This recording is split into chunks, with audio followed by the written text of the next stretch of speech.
अस्सलाम वालेकुम स्टूडेंट्स। आज की क्लास में जो टॉपिक हम डिस्कस करने जा रहे हैं वो है एक्सरसाइज 3.1 का क्वेश्चन नंबर 5, जिसमें हम गिवन अलजेब्रिक एक्सप्रेशंस को सिंप्लीफाई करके सॉल्व करेंगे with the help of LCM and middle term break both.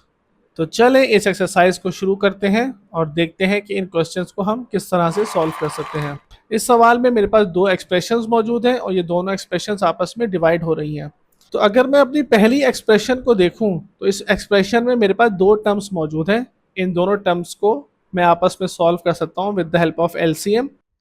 तो जब हम इन दोनों टर्म्स के दरमियान एलसीएम लेंगे तो मैं इसको लिख सकता हूं 4y² माइनस एक्स स्क्वायर, और जो फ्रैक्शन नंबर 1 का न्यूमरेटर है वो एज इट इज आ जाएगा एक्स स्क्वायर, बीच में प्लस का साइन।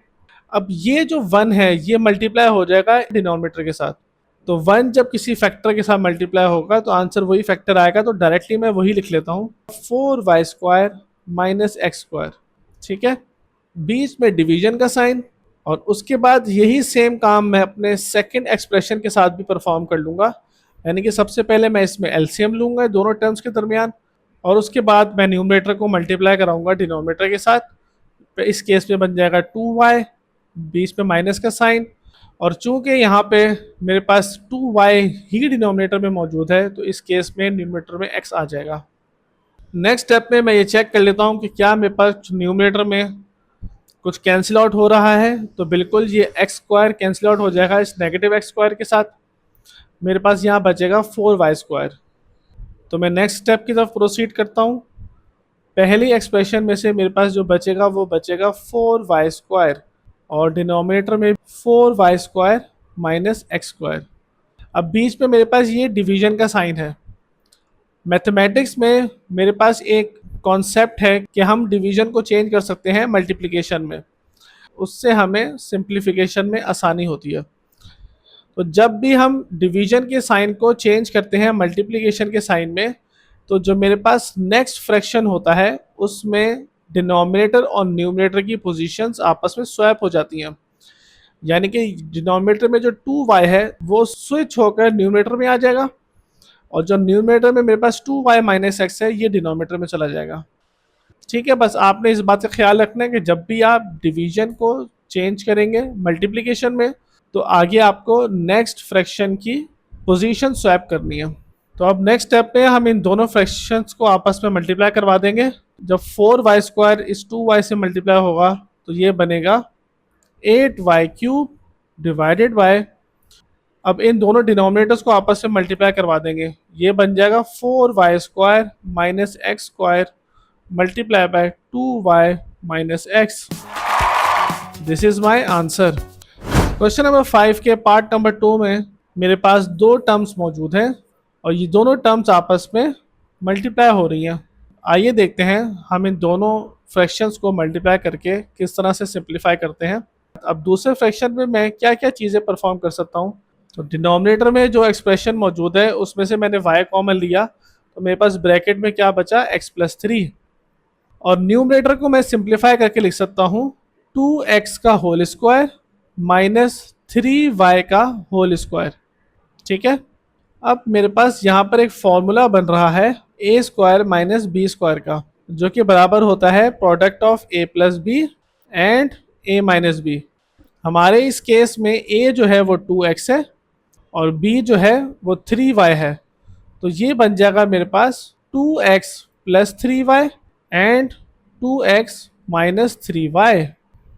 तो इसको नेक्स्ट स्टेप में हम लिखेंगे x+3 divided by 3y minus 2x multiply by product of 2x plus 3y and 2x minus 3y divided by y(x+3)।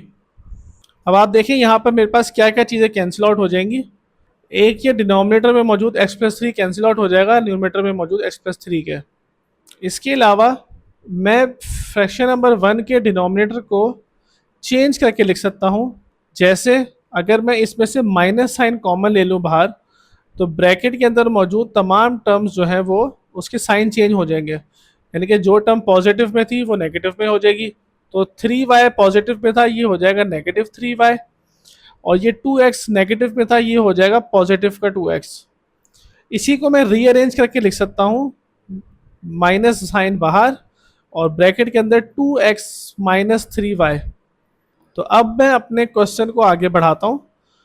तो मेरे पास रिमेनिंग फैक्टर्स क्या बचे थे, 2x plus 3y into 2x minus 3y।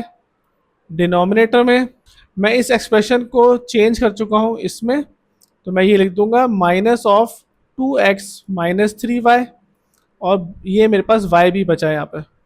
अब आप देख सकते हैं कि ये डिनोमिनेटर में मौजूद 2x minus 3y cancel out हो जाएगा न्यूमरेटर में मौजूद 2x माइनस 3y के। और मैथमेटिक्स में हम कभी भी नेगेटिव साइन को डिनोमिनेटर में नहीं रखते, हम इसको ले जाते हैं न्यूमरेटर में। तो मेरे पास जो फाइनल आंसर आ जाएगा वो आएगा minus of 2x plus 3y divided by y। This is my final answer. तो आपने देखा किस तरह से मैंने अपने गिवन कॉम्प्लेक्स क्वेश्चन को सिंप्लीफाई किया और आंसर उसका सिंपल फ्रैक्शन में लिख दिया।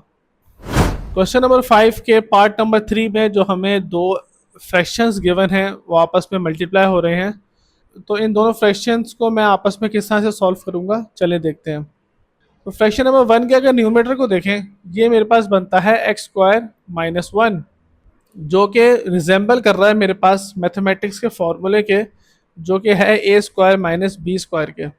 इसको मैं एक्सपेंड करके लिख सकता हूँ product of A plus B and A minus B के। इस केस में मेरे पास ए जो है वो x है और b जो है वो 1 है, तो ये बन जाएगा x plus 1 and x minus 1। इसी तरह से जो फ्रैक्शन नंबर 1 का डिनोमिनेटर है x square plus 2x plus 1, ये रिजेंबल कर रहा है x प्लस 1 के होल स्क्वायर वाले फॉर्मूले से, जो कि एक्चुअल में होता है a प्लस बी का होल स्क्वायर, जो कि बराबर होता है A square plus 2ab plus B square के। हमारे इस केस में a जो है वो x है और b जो है वो 1 है, तो ये बिल्कुल उसी तरह से रिजेंबल कर रहा है जैसे a प्लस बी का होल स्क्वायर होता है। तो डिनोमिनेटर में मौजूद मैं इस एक्सप्रेशन को रिप्लेस कर दूंगा इस फॉर्मूले से। तो क्वेश्चन मेरे पास रिवाइज होकर क्या बन जाएगा, product of x plus 1 and x minus 1 divided by x plus 1 का whole square multiply by x plus 1 and x minus 1। तो चूंकि अब दोनों फ्रैक्शंस हैं और ये दोनों फ्रैक्शंस आपस में मल्टीप्लाई हो रहे हैं, तो डिनोमिनेटर में मौजूद जो x माइनस 1 कैंसिल आउट हो जाएगा न्यूमरेटर में मौजूद x माइनस 1 के साथ। इसी तरह ये x प्लस 1 कैंसिल आउट हो जाएगा इस डिनोमिनेटर में मौजूद x प्लस 1 होल स्क्वायर के साथ, और मेरे पास ये x प्लस 1 भी कैंसिल आउट हो जाएगा इस x प्लस 1 के साथ। तो इस सवाल का जो आंसर मेरे पास आया है वो आया है 1। जब सब कुछ कैंसिल आउट हो गया तो आंसर 1 आ गया। This is my answer. Question number 5 के पार्ट नंबर 4 में जो क्वेश्चन हमें गिवन है उसमें मेरे पास 3 टर्म्स मौजूद हैं, जिसमें से 2 टर्म्स आपस में मल्टीप्लाई हो रही हैं और एक टर्म जो है वो डिवाइड होगी। तो मैं सबसे पहले कोशिश करता हूं कि क्या इस क्वेश्चन को हम सिंप्लीफाई कर सकते हैं, कुछ काटा पीटी करके, कुछ डिवीजन के साइन को मल्टीप्लिकेशन के साइन में चेंज करके। तो आइए देख लेते हैं। तो यहाँ पर ये 4 और 12 आपस में कैंसिल आउट हो जाएंगे, यहाँ पर बचेगा मेरे पास 3, और ये 3 और ये 9 आपस में कैंसिल आउट हो जाएंगे और डिनोमिनेटर में मेरे पास बचेगा 3। ठीक है, इसी तरह मैं इस डिवीजन के साइन को चेंज कर दूंगा मल्टीप्लिकेशन के साइन में। तो उससे क्या होगा कि जो मेरे पास नेक्स्ट फ्रैक्शन मौजूद है इसमें डिनोमिनेटर और न्यूमरेटर आपस में स्वैप हो जाएंगे, यानी कि इनकी पोजीशन चेंज हो जाएगी। तो मैं क्वेश्चन को सिंप्लीफाई कर लेता हूं। ये बनेगा 8y plus 3 divided bye 3 multiply by y plus 1 upon y plus 3। अब ये जब डिवीजन का साइन चेंज होगा मल्टीप्लिकेशन में तो ये बन जाएगा 5 अपॉन 8 इंटू वाई प्लस 1। अब आप देखिएगा यहाँ पे बहुत कुछ कैंसिल आउट हो जाएगा। ये न्यूमरेटर में y प्लस 3 कैंसिल आउट होगा डिनोमिनेटर में y प्लस 3 के साथ। ये न्यूमरेटर में मौजूद y प्लस 1 कैंसिल आउट हो जाएगा डिनोमिनेटर में मौजूद y प्लस 1 के साथ। इसी तरह 8 कैंसिल आउट हो जाएगा न्यूमरेटर में मौजूद 8 के साथ। तो मेरे पास फाइनली आंसर क्या आ जाएगा, 5 upon 3। This is my answer. तो आपने देखा किस तरह मेरे पास एक कॉम्प्लेक्स किस्म का क्वेश्चन गिवन था जिसमें 3 टर्म्स मौजूद थी, जिसमें से 2 टर्म्स मल्टीप्लाई हो रही थी और 1 टर्म डिवाइड हो रही थी। इसको मैंने सिंप्लीफाई करके सिंपल फ्रैक्शन में आंसर लिख दिया। क्वेश्चन नंबर 5 के पार्ट नंबर 5 को सॉल्व करते हैं।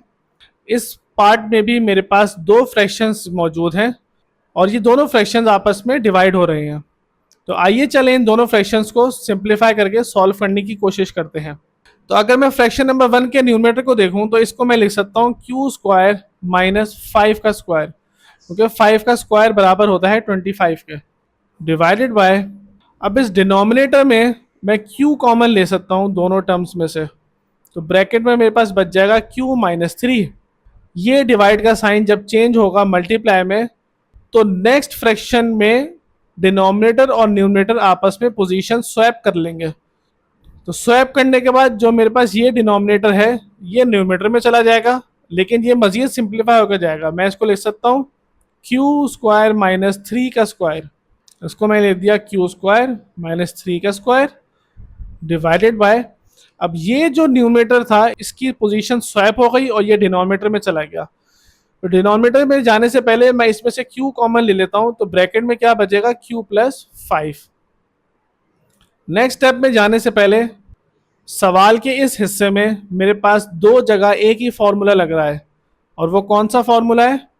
वो है A square minus B square का, जो कि बराबर होता है product of A plus B into A minus B के। ठीक है, अब यही काम मैं फ्रैक्शन नंबर 1 के न्यूमरेटर पे अप्लाई करूंगा और यही काम मैं फ्रैक्शन नंबर 2 के न्यूमरेटर में अप्लाई करूंगा।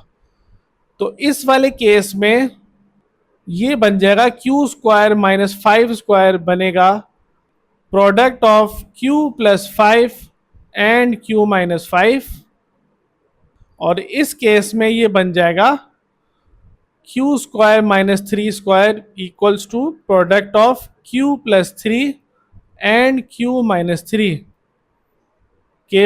एक ही फॉर्मूले को मैंने सवाल में 2 जगह अप्लाई कर दिया एक ही स्टेप में। नेक्स्ट स्टेप मेरे पास क्या हो जाएगा? फ्रैक्शन नंबर 1 के न्यूमरेटर में product of Q plus 5 and Q minus 5 divided by product of Q and Q minus 3, बीच में मल्टीप्लाई का साइन, और फ्रैक्शन नंबर 2 के न्यूमरेटर में product of Q plus 3 and Q minus 3 divided by product of Q and Q plus 5। अब हम यहाँ पर देख सकते हैं कि बहुत कुछ कैंसिल आउट हो रहा है, जैसा कि फ्रैक्शन नंबर 1 के डिनोमिनेटर में मौजूद क्यू माइनस 3 कैंसिल आउट हो रहा है फ्रैक्शन नंबर 2 में मौजूद न्यूमरेटर में क्यू माइनस 3 के साथ। इसी तरह फ्रैक्शन नंबर 1 के न्यूमरेटर में मौजूद क्यू प्लस 5 कैंसिल आउट हो रहा है फ्रैक्शन नंबर 2 के डिनोमिनेटर में मौजूद क्यू प्लस 5 के साथ। तो फाइनली मेरे पास आंसर क्या आ जाएगा? Product of Q minus 5 and Q plus 3 divided by multiplication of Q and Q equals to Q square. तो this is my final answer, इसको हम लिख लेते हैं आंसर। ठीक है, तो आपने देखा सवाल में मौजूद गिवन कॉम्प्लेक्स फॉर्मेट को हमने किस तरह से सिंप्लीफाई करके नॉर्मल फ्रैक्शन में लिख दिया। क्वेश्चन नंबर 5 का पार्ट नंबर 6, जिसपे मेरे पास 2 फ्रैक्शन गिवन है और दोनों फ्रैक्शंस के दरमियान डिवीजन का साइन मौजूद है। तो इसको मैं किस तरह से सिंप्लीफाई करूंगा? अगर मैं फ्रैक्शन नंबर 1 के डिनोमिनेटर को देखूं तो ये मेरे पास एक एक्सप्रेशन मौजूद है जो कि है Z square minus 4z minus 5। ये एक अलजेब्रिक एक्सप्रेशन है जिसमें मेरे पास 3 टर्म्स मौजूद हैं और इन तीनों टर्म्स में आपस में कुछ भी कॉमन नहीं है। तो मैं इस पे मिडिल टर्म ब्रेक का कॉन्सेप्ट अप्लाई कर सकता हूँ। तो जब हम इसको मिडिल टर्म के थ्रू सॉल्व करेंगे तो ये बनेगा Z square minus 5z plus z minus 5। इसको हम सवाल में पुट कर देते हैं। तो क्वेश्चन मेरा बन जाएगा 4 upon Z square minus 5z plus z minus 5। अब इस डिवाइड के साइन को हम चेंज करेंगे मल्टीप्लाई में, और मल्टीप्लाई में चेंज होने के बाद जो मेरे पास सेकंड फ्रैक्शन मौजूद है वो रिवर्स हो जाएगा, यानी कि डिनोमिनेटर और न्यूमरेटर आपस में पोजीशंस को स्वैप कर लेंगे। ये बन जाएगा 4z स्क्वायर -4/2। अब डिनोमिनेटर में मौजूद इन दोनों टर्म्स में से z कॉमन लूंगा, तो ये बन जाएगा मेरे पास 4/z कॉमन लिया, अंदर बचा z-5। इन दोनों टर्म्स में से मैंने 1 कॉमन लिया, तो ब्रैकेट में बचा z-5, बीच में मल्टीप्लाई का साइन। इस न्यूमरेटर को मैं लिख सकता हूँ 2z का होल स्क्वायर माइनस 2 का स्क्वायर अपॉन 2। ये मेरे पास एक फॉर्मूला बनाता है a square minus B square का, जो कि होता है product of a plus B and a minus B के। इस केस में मेरे पास a जो है वो 2z है और b जो है वो है 2। ये बन जाएगा product of 2z plus 2 and 2z minus 2। तो मजीद आगे चलते हैं। फ्रैक्शन नंबर 1 का न्यूमरेटर 4 अपॉन, इसको मैं लिख सकता हूँ फैक्टर्स की फॉर्म में z-5 इंटू z प्लस 1, जो कि मल्टीप्लाई हो रहा है 2z plus 2 and 2z minus 2 के प्रोडक्ट से, डिवाइडेड बाय 2। अब इस न्यूमरेटर में से मैं दोनों फैक्टर में से 2 कॉमन निकाल सकता हूँ। तो जब इस फैक्टर में से 2 कॉमन निकलेगा तो ये अलग आ जाएगा, और इस फैक्टर से जब 2 कॉमन निकलेगा तो ये अलग आ जाएगा। तो ये दोनों 2 आपस में मल्टीप्लाई होने के बाद बन जाएंगे 4। अब जब इस फैक्टर में से 2 कॉमन निकल गया तो ब्रैकेट के अंदर क्या बचा, z प्लस 1। इस फैक्टर में से जब 2 कॉमन निकला तो ये बच गया z माइनस 1 अपॉन 2। पहला फैक्टर एज इट इज आ जाएगा। अब आप देख सकते हैं मेरे पास क्या क्या कुछ कैंसिल आउट हो सकता है। ये फ्रैक्शन नंबर 1 के डिनोमिनेटर में जो z प्लस 1 लिखा हुआ है ये कैंसिल आउट हो जाएगा फ्रैक्शन नंबर 2 में मौजूद z प्लस 1 के साथ। इसी तरह ये 4 कैंसिल आउट हो जाएगा 2 के साथ 2 से। तो फाइनल जो आंसर मेरे पास आएगा वो आएगा 4 into z minus 1 upon z minus 5। This is my answer. तो आज के लेक्चर में हमने एक्सरसाइज 3.1 के क्वेश्चन नंबर 5 को सॉल्व किया। इसमें हमने एलसीएम और मिडिल टर्म ब्रेक दोनों कॉन्सेप्ट्स को अप्लाई करके सवालों को सिंप्लीफाई किया है। इस लेक्चर को समझने का तरीका यह है कि आप पहले एक सवाल को सॉल्व होता हुआ देखें, उसके कॉन्सेप्ट्स को अपने जहन में बिठाएं और फिर पेपर पेंसिल लेकर उसको खुद से सॉल्व करने की कोशिश करें। जहां पर कंफ्यूजन हो दोबारा समझ के सॉल्व करने की कोशिश करें।